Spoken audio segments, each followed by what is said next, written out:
လွတ်တော်ကိုယ်စားလှယ်လောင်းအဖြစ်မှာပယ်ဖျက်ခံထားရတဲ့ PPP ပါတီဥက္ကဋ္ဌဒေါ်တက်တက်ခိုင်ကရွေးကောက်ပွဲကော်မရှင်ထံအတနာခံစာနှစ်ဆောင်တင်ပြထားကြောင်းသိရပါတယ်။အောက်တိုဘာ21ရက်ညပိုင်းတွင်ပြည်ထောင်စုရွေးကောက်ပွဲကော်မရှင်ကဒေါ်တက်တက်ခိုင်ထံရွေးကောက်ပွဲကော်မရှင်ဥပဒေပုံမှန်၈ကအရလွတ်တော်ကိုယ်စားလှယ်အဖြစ်ဝင်ရောက်ရှင်ပြန်ခွင့်မပြုကြောင်းအကြောင်းကြားခဲ့တာပါ။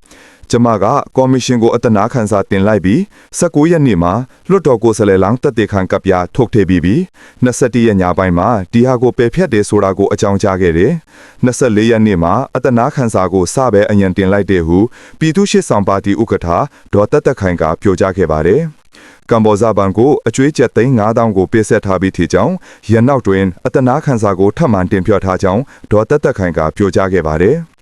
အောက်တိုဘာ30ရက်နေ့မှာတော့ကျပ်သိန်း9000ကမ္ဘောဇဘန်ကိုတွင်းပြီးတော့မှကျမဟာရိုးရိုးသားသားနဲ့ဒီဖေးရန်စီတာဝန်ကိုလည်းငင်းပယ်တာမဟုတ်ဘူးပြီးလို့ရှိရင်ဒီရွေးကောက်ပွဲကိုဝင်ကျင်တဲ့အတွက်ကြောင့်မလို့ဒီလိုရက်တိုအတွင်းမှာဒီလောက်များတဲ့ငွေပမာဏကိုကမ္ဘောဇဘန်ကိုပေးသွင်းထားပါတယ်ဆိုတာကို UEC ကိုငွေသွင်းပြတာနဲ့တပြိုင်နက်တခါတဲ့စာတင်ထားပါတယ်စာနှစ်ဆောင်တင်ထားပါတယ်ဟုဒေါ်တက်တက်ခိုင်ကပြောကြပါတယ်